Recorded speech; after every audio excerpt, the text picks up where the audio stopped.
声っつうのは空気の震えだ。その震えを振動板にぶちかますと膨らます。今回は真空管でな。あとはその電気を一箇所にぐるぐる流しまくると、これが電波ってやつだ。聞く側はただ真逆の手順を踏みやべえ。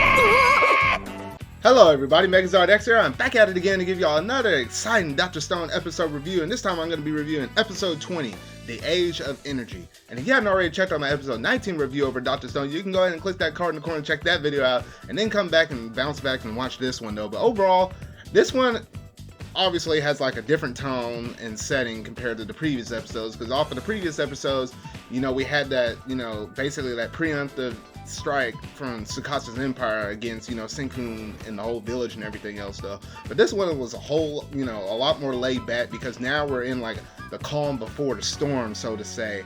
And we're basically in like the preparation period before, you know, the clash of these two titans, being Senku and Tsukasa, are about to square off. So basically with Senku, we're basically seeing how he's able to come up with a few more inventions in order to help them get sort of kind of an advantage over Tsukasa. And that's what we're starting to see within this episode though. But overall, it was kind of a nice, good, kind of laid back, allowed you to kind of catch your breath from the last episodes though.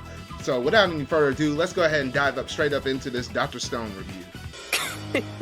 ゲームのルールはシンプルだ。司を先制攻撃でぶち潰すために俺らは形態を作り出す。つまり決戦は冬時の直後。タイムリミットは春だ。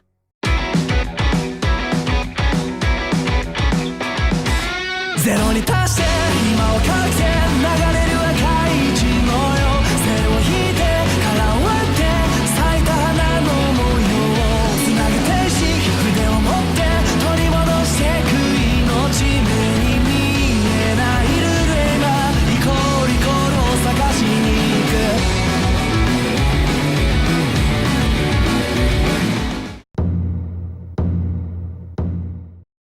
So starting at the very beginning of the episode, this is kind of picking up in the trail ending moments from the last episode, where essentially Senku is basically talking with his group and saying how, you know, they're trying to get some kind of like a timeline down of essentially whenever Tsukasa can make his next move against, you know, Senku's village and everything else. And, you know, that's the important thing whenever you're kind of getting into like a sort of kind of like a wartime-ish kind of thing, which is basically kind of what Dr. Stone's almost sort of kind of leading up to, hence all the Stone War, you know, the title and stuff and everything else that was associated with it. So anyway, the first thing that was on the agenda was to kind of figure out exactly how much time they had to work with. And they basically knew, thanks to where the village is located at, out in the water like that, it's very difficult for anybody to basically kind of penetrate that at any time, especially, you know, during the summer, or especially if it was during the winter time. And, you know, if you landed in that water, you can catch hypothermia and pretty much die, essentially. So that would be really, really, really bad if, you know, Tsukasa's men were to try to rush in there and try to take it from the water. So that was out of the question. So then you only had to go against the bridge. And, you know, if you started to, you know, weigh out all the costs and the benefits from everything of how Tsukasa could potentially attack the village, it did not tip out in their favor. So Senku basically kind of knew this and said, you know what, we basically have few months, basically about 3 months, you know, past, you know, after the winter's over, you know, the first of the beginning of the spring, that's when Tsukasa is probably gonna attack. And they were basically, it was kind of showing a transition between Senku and his group thinking compared to Tsukasa, because Tsukasa over there in his empire, he was sort of kind of thinking on the same mindset as what Senku was thinking as well. And Homaru basically, not Homaru, but Hyoga actually left Homaru as a spy to basically pick up information from their side and see, you know, if they were able to come up with any kind of strong weapons or any kind of other advancements with their technology. She was basically gonna, you know, be the one to bounce the information back to Hyoga and then Hyoga to Tsukasa in order to, you know, make sure that they're still in the loop and know-how. However, the critical thing about this is, since we had a double agent spy from our side working with them, now we know that, hey, they started to wonder, you know, Hyoga started to wonder, hey, should we allow Taiju and Yuzo to roam free? But Tsukasa was like, don't worry about it, because two main things, mainly because of the fact that, number one, they can't really communicate, and then two, they may not know that we know that, you know, they might potentially be a double agent to a degree. But the main critical thing was, hey, there's no way to easily communicate within the Stone Age, so we don't have to really worry about those two so much as we would have, you know, if it were our regular old modern time, you know what I mean? So anyway, this is what Tsukasa basically came down to the conclusion of, and basically they said, you know what, we got to make sure we get our manpower ready. Hey, I want to be as, you know, as well as prepared as I possibly can before I face Senku, because you know Senku is a clever dude, so he's going to take every precaution that he can. And basically that's the end of the first little part of the episode, and then you transition over to where Senku was like, all right, so now we got to make these cell phones, and that's where Senku was basically legging up and getting a, you know, a level up on Tsukasa, because he knew that communication could be the tide to win the war, and Tsukasa to a degree knew that as well, but he didn't think that Senku could be able to achieve that, and that's where he underestimated him. So this is what they're basically doing, is they needed to essentially create some gold wires in order to help, you know, with the making of like a cell tower, so to say, or just those wires just to be in the actual phones. It's like a combination, because you know you actually have like pieces of gold in your phones as well as potentially, you know, the cell phone towers and stuff when you're dealing with electrical currents and you're starting to deal with radio waves and things of that nature, though. And that's what essentially Senku and his whole group were making. However, in order to make those gold wires, they actually said that Senku said that he needed to make a cotton candy machine. And at first I was like, what the heck? I was trying to think about that. I was like, wait, why did this add up? But no, it's the science of how you make cotton candy could be in the same similar way of how you can make these gold threads that you can, you know, twist together to basically make them into wires.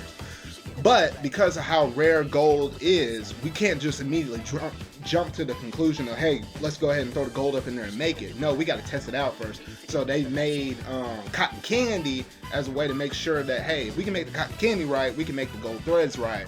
And however, through the process of them making the cotton candy, they figured out that there were little bitty clumps of cotton candy that were that when you ate it, you could tell that it was like in little knots or clumped up together. And it was kind of funny to see how that little scenario went down, because the fact that whenever they had like 3 judges up there and they're like just tasting that cotton candy and stuff, and they're like, oh shoot, they were like, oh man, this is so good, it melts in my mouth though, but there's something off about it. And it just reminded me of Food Wars, because Food Wars, they basically have like 3 judges over there and they're just kind of critiquing the way how they make stuff. So it was kind of nice and funny little reference that I kind of noticed within the episode though.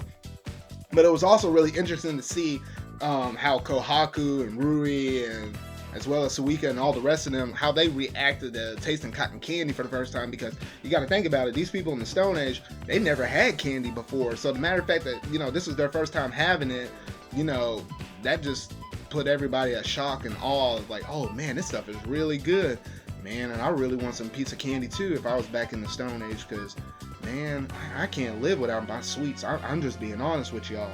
But anyway, so essentially they were able to figure out the flaw with the cotton candy, and there was a clump, and they figured out when they tried to test it out again that when they were pulling that rope back and forth, which was hilarious and a whole different thing in itself, but when they were pulling that rope back and forth, it was in the moment of them transitioning and having the other person pull where they noticed that, hey, this is where those clumps of the cotton candy was forming at, so we basically need to find a way how to keep the consistent rhythm and flow moving constantly, so that was just not a break in time where it allowed that cotton candy to basically clump up like that. And essentially they were thinking, well, do we, you know, need to create more ropes, or do we need to create more manpower and stuff? And then the old village chief came in here and said, hey, you know what, we can't use a whole bunch of manpower because winter's quickly approaching. You know, we have to use this time to gather food up while, you know, the weather's warm around here, so we can make sure we last the whole entire winter. So that was out of the equation, and they couldn't use like the revival fluid to basically, you know, bring back more humans. That way they have the extra labor force like Tsukasa has. So they were kind of in a pickle though, but then Senku came up with an idea of creating a gear out of Kohaku's shield, and with them creating that gear, they were able to basically excrete like a small amount of force or a small amount of effort in order to keep constantly have that gear turn, and that way it'll be pretty consistent. And that's the plan that they came up with. And then Chrome, seeing this, basically came up with an idea himself, and he kind of consulted over there with the craftsman, and then the craftsman busted out out whenever he heard his plan. He busted out like pulled some Dragon Ball Z mess, and that was funny in itself though.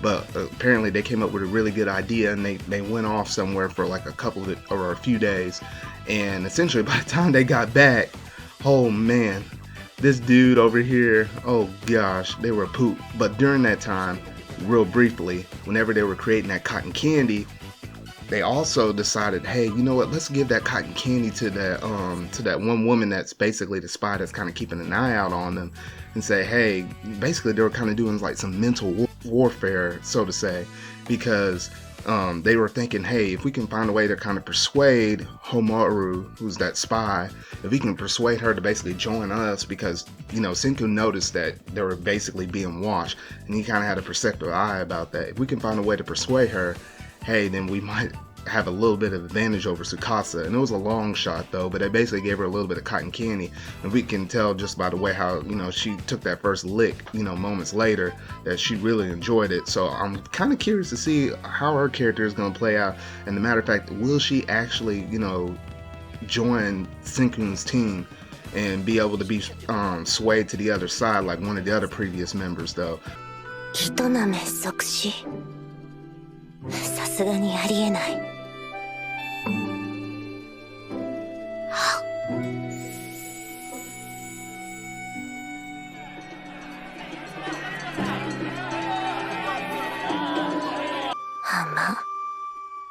But then moving back, you know, after Chrome had this good idea and he came back a few days later, he actually managed to create a water wheel. And, you know, it's just basically like, they basically used water wheels back in the day, and I think they create like some kind of flour or bread or something like that, and they use it for like a lot of other different things though. But it's like a simple form of what could be considered as hydroelectric power. But Senku was like, dang, Chrome, this is what you've been doing all this time, and you didn't even consult me about it? He's like, man, this is really amazing. And he basically took some of the previous stuff that they made, such as like the electricity making machine and everything else, was able to incorporate some things in it, and then boom, bada bing, they basically created hydroelectric power, which now they don't have to worry about manpower no more, because what you have in hydroelectric power, you know, that water is just going to constantly turn that wheel, and thus you're going to have consistent electricity in order to basically run any out of all other appliances that you need. So this would drastically reduce the amount of hard physical labor that they needed to do in order to create all their scientific stuff. So that was really cool, and that's essentially where the episode ended though. So overall, this was a pretty cool, laid back kind of episode. I really enjoyed it from the start to finish though. Of course, it wasn't like as high as an action as like the previous first two episodes though, but overall I enjoyed it quite a bit, and I thought it was a good, nice little change of pace that I think Dr. Stone basically kind of needed though. But overall, this is the 20th episode, and the next one's gonna be the 21st episode, so meaning that technically we only got about like what, 4 more episodes left. So yeah, Dr. Stone is quickly kind of approaching the end though. It's been a crazy ride though, but we got a few more episodes left, so just hang in tight, and hopefully we can get some kind of confirmation of a season 2, because I've been really enjoying this anime, to be honest though, and it's been really fun, you know, reviewing all of these episodes and stuff. But that is about all that I have for this episode review. So if you really like this video, go ahead and hit that like button and that subscribe button and that bell to keep up to date on all things Dr. Stone I'm currently reviewing this series. So make sure to tune in next time for my episode 21 review, Spartan Crafts Club. So until whatever video I make next, see y'all. 燃料いらずの無限装置でついに自然様の力をいただく。マンパワーをぶっちぎる動力の時代だ。